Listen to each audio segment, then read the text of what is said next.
Hi, everybody, and thanks for coming to my Sunday Night Live. I'm full of Chinese food right now, and it was really good. You know, and food and fun and family and festivities reminds me that this is Independence Day weekend with the 4th of July being on Tuesday. And we commonly in this country refer to it as the 4th of July instead of the date the signing of the Declaration of Independence was ratified by the Second Continental Congress, which is on July 4th, 1776. We're celebrating a very important day in history. You know, we're used to seeing fireworks and barbecues and beer and ball games and stuff like that. But it really represents one of the most amazing political stories in all of human history, where our founding fathers, and it was only 13 colonies at the time, that we were no longer subject to the monarch of Britain, King George III, that we declared our independence. Just like that. So it's really a big day in political history, and certainly in our history as prideful citizens of this country. Right? Righteous inheritance of these laws that were written down by these forefathers. You know, last week I was looking over a little bit. Before I come on, I like to try to get reminded of what was the last subjects that I might have been talking about, right? And I noticed I was telling stories about me getting literally into fist fights with some of these imports I brought over and how these things affected me psychologically, scientifically, just experientially. You know, my experience had grown so much from those encounters with these dogs, and also stirred all kinds of thought, like, you know, what's motivating this dog? What makes this dog A, different from dog B, different from dog C? And these were the things that really, really fascinated me. What makes dog A little bit different than dog B? And at the same time, what do they share in common? And could I isolate these categories in such a way as to be able to break down the components of a dog's temperament in such a way that I could make a formula of it and express it and teach it to other people in a way that would be comprehensible, even that could be represented on a piece of paper or on a graph. So it really, I think that math is nothing but a language and everything can be expressed mathematically. So there actually would be even a mathematical expression to a lot of this behavioral stuff that I was learning, in addition to a spatial experience, which is like a visual. You know, you're looking at it. You know, a picture, there's an old saying, a picture's worth 1,000 words. And then when you take a form like this, where I'm trying to take a physical reality, something that's happening in reality, and I'm trying to describe it to the viewer or the listener in such a way that they are at the same place, like they sense the same impulses and instincts and reactions and tensions of that moment. And using language as a way to express words, as a way to express these pictures, you're trying to trigger a picture of what's happening in someone else's mind. And, you know, dogs is a fast-moving subject. So to try to talk about the behavior of wildlife or the behavior of dogs and working dogs, which is very, very highly complex set of behaviors, to talk about them in such a way that we could relatively share a similar vision of what we're talking about or what I'm talking about to help paint a picture of what I'm trying to impress on you is really quite a challenge, you know? And so I hope I'm doing the best. I'm doing the best I can. People say I'm kind of naturally good at that. Just putting things into words, taking a picture and painting a picture with words so that somebody might see a point or learn something about it. People told me I'm pretty good at that, but I don't know how it comes across, you know, watching it for 15 minutes or more online. So, you know, some feedback on this regard would be great. You know, last week I remember talking about this big fight that I had with Raymond, and it reminded me of another lesser impactful story or less repeated story about a big male prototypical Donovan Pinscher. In the very, very beginning, he was a three-way cross of NVBK Malinois, American Pit Bull Terrier Chinaman blood, an American Bulldog who's a really good dog, but he was from an unknown pedigree. I got him. I never knew what his pedigree was.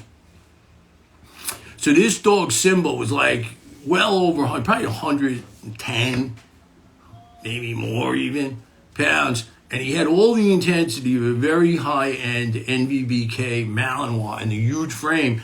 And he had all the breadth of muscle and width of chest and neck structure and everything of a well-bred American Bulldog. No kidding. He was a lot of dog. And one day, and I want to relate his story because it's kind of an ironic story, right? The day my daughter is being born, my only child is being born.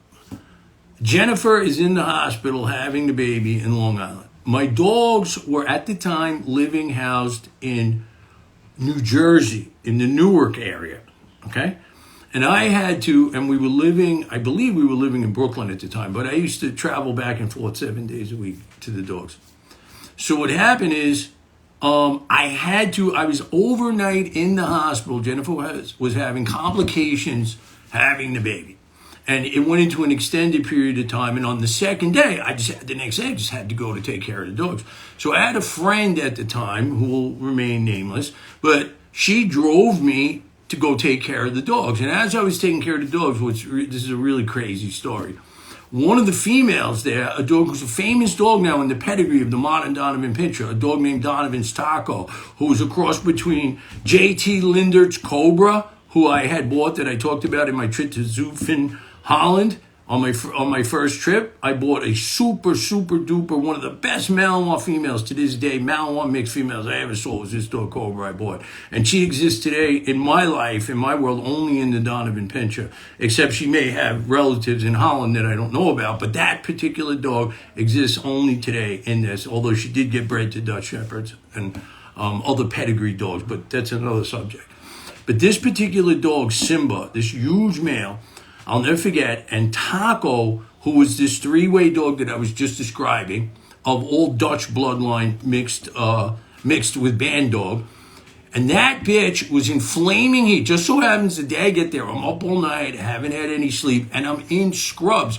The nurses at the hospital were very kind to me. They gave me a set of scrubs when they saw that I was 24 hours in the same clothing. And I'm not really thinking about this that much at the time, right? That I'm even in scrubs, or like how crazy the situation that my daughter's about to be born and I'm on my way to go take care of, a warehouse full of dogs to come back to see my baby and potentially miss my baby being born. I mean, this is like really, when I think back about the obsession, is really nuts. But anyway, this friend of mine who volunteered pulled up. I remember we were in a minivan, and she pulled right up, and I opened the warehouse. Had huge, like, big garage doors. So I opened it up to ventilate everything, and so my friend could sit in the car and watch what I'm doing. And I take one of the dogs, Taco, and I put her on a length of chain, probably about like 8 feet long length of chain, with a dog house and a bucket of water, where I usually rotate some of the dogs out there to exercise and get fresh air in the front yard, just outside of the warehouse in the front yard.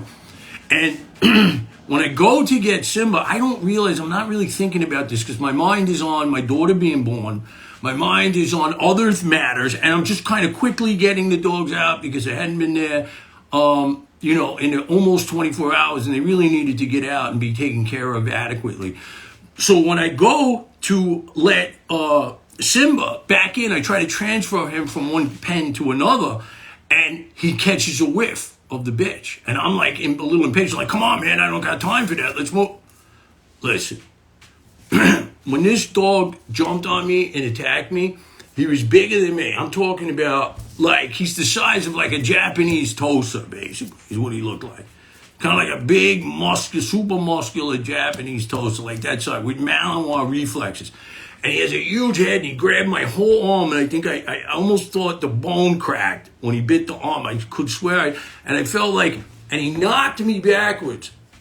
And when he knocked me backwards in the warehouse, it was funny because behind me was a whole big, huge rack of gallons of paint, like partial used paint. It was just a coincidence.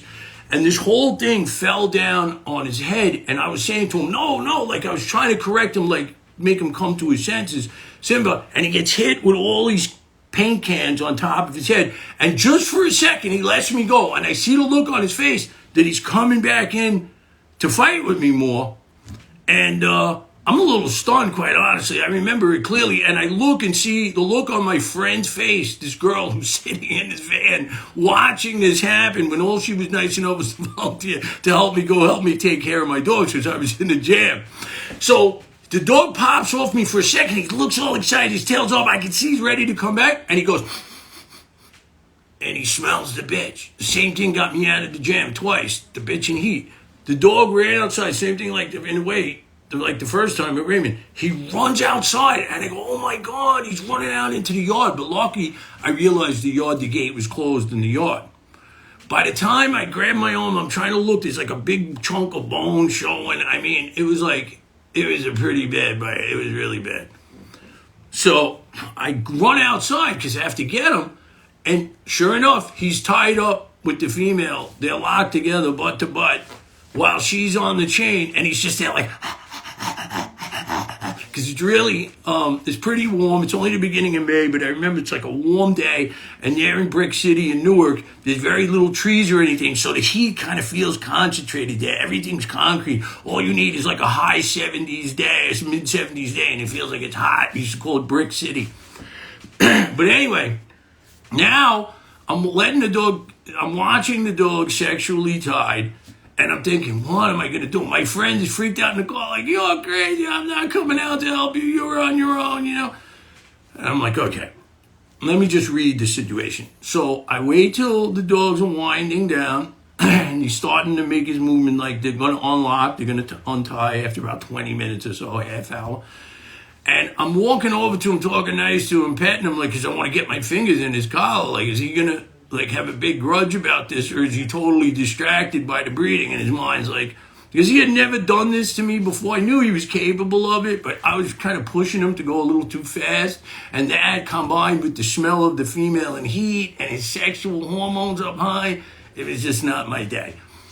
But all in all, it went pretty well. So I get my finger inside his collar, and I'm trying to talk to him to read him like, okay, I basically only have one arm. Okay, because one arm's like hanging, like I literally can't even use the arm. I can't even lift it. I don't know if it's broken, I don't know what it is, but I can't use it right now. And my friend's freaking out, and I got to get back to the hospital to see my kid, who I don't even know if she's born right now or not. So I slip my fingers in the collar, and I'm waiting for them to break the tie. And when he breaks the tie, I'm kind of like nonchalantly, like, come on, Simba, good boy, come on, man, we're going to go back in the cage. And I'm thinking, like, last time I tried to rotate him from one pen to another, like, that's the move that's when he came on me. So I'm thinking, like, if I got to fight him again with one arm, at least this time I'm ready. So I walk him over to the pen, and he goes right in for me. I'm, like, in the cage. It was like a super extra large, big, Great Dane crate. I remember I was rotating him because I had little runs in there, but I was putting him into this big Great Dane crate. And he went right in there. He didn't give me one peep. He looked at me like wagging his tail, like everything was normal. So I lock up the dogs. I put Taco in. I put him away. I make sure the fans are on. I check everything. I make sure everybody has water. I close the lights. I close the door. I get back in the van. My friend's looking at me like, are you out of your mind? Like, are you kidding me with these dogs? And I'm laughing to this day because she was a dog person too. She bred Malinois and stuff, but like she couldn't even believe what she just saw. Like it was really serious. I mean, I don't know. I didn't talk that much about the details about it, but he's a scary and real serious dog, and it could have been real serious. But that's the end of that story. But this is the interesting part. I get back to the hospital. We drive from Newark through Manhattan, through Queens, back to Nassau County, Long Island, where I'm from, because my daughter was being born in a high-risk hospital in Nassau County. And I go to the hospital, I'll never forget this. All I could think about is I got to go see what's going on with Jen and the baby, you know. And I'm walking fast. I come in through the emergency room, and I'm walking fast through the halls. And all these people are looking at me like, oh, my God. Like, what? They're looking at it. And I'm like, what's everybody looking at? Like, and then as I'm walking, I catch a glimpse of myself, my reflection in the glass, okay? And I realize I'm in a complete scrubs, so I look like a doctor at the hospital. I have this hat on, which could easily be mistaken for some kind of medical hat. And there's huge gaping blood coming off my scrubs. And it's ripped, the scrubs are ripped, and there's blood everywhere, and tissue and shit hanging out. And I'm just walking like, oh man, I gotta see my kid. And everybody's like, oh my God. And I was like, I wasn't even connected. I'm saying, why are all these people looking at me like I'm a freak? And I realized I look like a doctor who was gushing blood. Like, it didn't make any sense. It must have been an unusual sight to see, to say the least. But at the time, I was totally blind to it. And just to show you how intoxicated you get with this dog game, this seemed perfectly normal to me, too, at the time. Like, actually might even be something I'd like to tell somebody about. Like, I might even like to brag about it someday. All right? Leaving off of that story, I also was reflecting on last week's segment, and I realized I talked a lot about social dominance, a lot about, and again, I talked about it again here with this dog, a lot about active aggression, and, it then led me in thinking, like, the next thing really here to talk about is to talk about prey, because, like, everybody throws that around, the prey drive, this is prey drive, that's prey drive, trying to define prey drive. Basically, the prey drive is the inherited hunting impulse, stalking, hunting, killing, and keeping possession. The Reiser used to call it the booty, the prize, the possession, this possessiveness over it. And, there's a good question there which comes up like, does prey drive have multiple parts? Is it just like one thing? Or is it multiple things coming together? Could it be like genetically isolated? And are there different expressions of prey drive? Like, you have some types of breeds of dogs like bird dogs, right? Retrievers, like a golden retriever, that will retrieve a tennis ball 1,000,000 times all day long, but he has a stylized type of prey drive where he doesn't crush the object. He's bred and selected to bite it softly, and not only to bite it softly, also to bring the object back to the handler. So this handler orientation, this combining of these two behaviors, going out, chasing the fleeing object, taking it in the mouth, but then bringing it back to the hand of the owner, incorporates the fusion of the pack instinct, the social drive, the need to be close to, bonded with, and interactive with the members of its pack. When you have that and the prey drive, especially in this soft mount variety, but it doesn't have to, because in the police dog it's similar, but not with the soft mount. But for this illustration, I'm just talking about this unique characteristic of a high prey drive with a soft mount, which goes to show that it can be modified. You can take something that sounds singular like prey drive, and it may have the same fundamental genetic root of chasing and hunting and grabbing prey, but through the domestication process and through selective breeding, we've been able to modify this prey drive into kind of sub forms, like picking up small objects. Like, you'll find that certain gene pools of dogs, like from Holland or Belgium, where they have been asked and required by their regulations and their rules, their breed tests, to retrieve tiny, tiny objects like bullet casings and dimes and pennies and bobby pins and stuff like that, that these dogs actually demonstrate a genetic predisposition to do this. And you'll sometimes have puppies off of these bloodlines, and they'll pick up tiny little things like a button or a dime or a penny, or, and they'll practically put it in your hand genetically, which goes to show how specialized a fundamental instinct like chase, all prey drive comes from the simple cycle of you get hungry, you see movement, you hunt that movement, you capture the prey, you kill it, you possess it, you guard it, and then ultimately in that you consume it. And then when you're hungry again, this cycle repeats itself over and over for the life of any predator, right? And we want to use that instinct and modify it for a lot of different usages, like the herding dog chasing and herding sheep is an example of a highly modified predatory instinct is a prey instinct.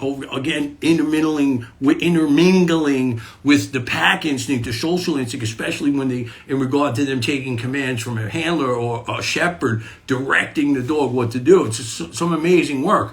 But you're seeing here a fusion of the social instinct and the pack instinct, the social instinct, and the prey instinct in a highly modified form, a different form than the golden retriever.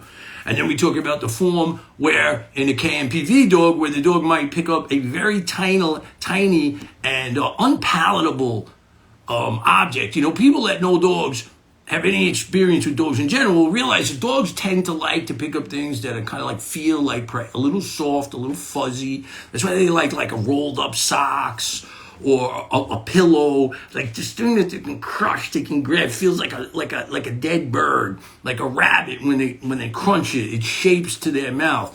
And objects that don't have that, like a piece of metal, like a wrench, like a socket wrench, right, like a screwdriver, or a glass bottle, something that has no give to it and rings hollow on the teeth, like king, king. Dogs tend not to like that. It's a far cry. It is a far distance between that and what would naturally be considered a prey. Even a piece of wood, the oldest thing in a dog and his stick, like retrieving the stick. Because the stick gives a little bit. They get a little bit of satisfaction out of being able to sink into the stick, like a prey object. When you start trying to get a dog to retrieve something really dead hard, like a copper pipe, even a hard PVC pipe, a key, a bullet, those things are uncongenial. They are uncomfortable. They are not inherently as satisfying. A dog would have to have he'd have to be a cheap date. He'd have to be really easy to satisfy his prey instinct if he's going to basically get his rocks off and feel satisfied over holding a dime between his teeth. That takes a very determined sort of prey instinct to grab that, hold it in your mouth genetically for the satisfaction of holding it. Because it's a very small object. So the dog would have to really be focused, paying a really close attention to what he's doing in order to connect and feel this satisfaction in that.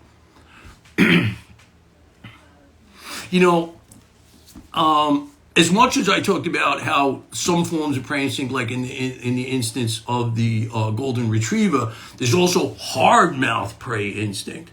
When you start getting into well-bred German shepherds and Rottweilers and pit bulls, dogs that are genetically selected for a hard, powerful grip. The Donovan Pinscher. Yeah. Yep. Thanks for reminding me about that. But you can also select for this crushing hard bite, where you'll often find dogs from the very highest end of these contemporary working dog breedings, where even when they they can't even bite something soft. Like if you play with them with a little tennis ball or something, you have to be careful that they don't catch your fingers with the ball, because they'll literally indiscriminately crush your hand. They'll crush your fingers. And they don't really have any bad intention. They're just it's just the way they bite. They can't really bite, gently. You really have to work on teaching it to them if you're going to teach it to them. Their genetic predisposition is to bite everything hard, even on the smallest stimulus. So you just shake a little something in front of them and they bite it so hard that they can break your hand if they grab that plastic bag or a tennis ball, whatever you're teasing them with. And this is in sharp contrast to the kind of soft mouth, not high impact, not snatching prey that the golden retriever has. The golden retriever is very determined. He'll do it a million times, but he kind of more gently picks up the object. He doesn't smash into the object. He doesn't squeeze the object and try to crush it. He just, as soon as he gets in his mouth, he wants to run right back to the handler. Because this is the genetic behavior that they were selecting for a dog. When you shoot a bird and it falls, the retriever is supposed to get the bird, bring it back, and he's not supposed to mangle it, right? So this makes sense. In direct opposition to where a police dog is supposed to put a lot of pressure down on a person's arm in order to overcome him easily in a fight. So a hard biting dog is really devastating, and it's really his biggest advantage. A hard biter can put a quick stop on your average man, unless he's blown up on PCP or he's just, got the testosterone level of a silverback gorilla, If it's not one of those two things, the average person can be brought down by a reasonably hard-biting canine. So, sometimes I also hear this a lot. I'll hear people talk about, they'll describe what they're doing with their dog, and I'm like, oh, I'm playing with him and pray. And I'm like, yeah, it's not pray. This is really a very small amount of pray and a much larger amount of play. Okay, pray and play are not corresponding. They can tie together, like I described earlier, in the retrieving impulse of a golden retriever, where it has balanced impulses working together. One instinct to run out, pick up the object and keep it in the mouth. The other impulse is to bring it back to your hand, right? The social impulse. So you have these two impulses working together mechanically, making a natural retriever, right? When you're talking about, the root of prey instinct, right? It's this powerful, first off, it's quiet, okay? Prey is always quiet. It's not barking. Prey is quiet. It's stalking. It's quiet when it's on the prey, and it's usually quiet when the prey is teasing it. It's stalking. It's silent, and it's sudden, and it grabs, and it makes maneuvers to kill. It's a form of it's like an assassin, if you think about it. It's a stealth involved in prey. What we want to do in contemporary working dog breeding is bring in this active part, this active barking, so that there's a fusion of the active aggression and the prey together, so that the dog is, in a sense, in prey, but he's actively barking to get at the prey, so that we can teach him guarding exercises and what to do after he knows to let go of the decoy, so that he stays excited and stays on top of him and excited. This is why you need this fusion between the prey and the active aggression. Where in the act of retrieving, you need a fusion between the prey and the social instinct or the pack instinct for the dog to return to you and bring you the object. So these are just different ideas about looking at prey from a relatively simple perspective, kind of breaking it down to its simplest level, that it's a matter of the dog silently stalking, chasing any movement, seizing, crushing, and possessing of an object which to his mind is a prey object, is really food, ultimately, because after the prey is killed, it's devoured, right? And I guess there's some trainers who probably do that too. But this understanding of the seriousness of prey actually can equate, and does actually equate, to kill. So it's not to be poo-pooed and not to be confused with play, which often is just 80% pack instinct or play drive and a little bit 10% prey mixed in it. So, and people will describe this as, oh, look, he's in prey. But prey is really much more devastating, powerful, and serious than that. And next week we'll elaborate more on this concept, about further discussion on prey and subforms and how it intermingles with other instincts in a working dog. I always been, the last few weeks, I've been ending my show with a poem. And Jennifer said to me, oh, I want you to do this poem that I remember from years and years ago, but I don't think you're going to remember the words. And it just so happens that I do remember the words. My favorite one. Jennifer said it's her favorite one. I don't know. But the name of this poem is Come With Me. Come with me. Let's bear our soul. Past broken hearts supply the toll. Come where our spirits free to roll across the carpet of our love. Come giggle, chuckle, laugh with hearts as light as gas. Where the walls between us melt. Where we embrace our truest self. Come with me, let's fly the now. Our inner children know just how. Where all child spirits play.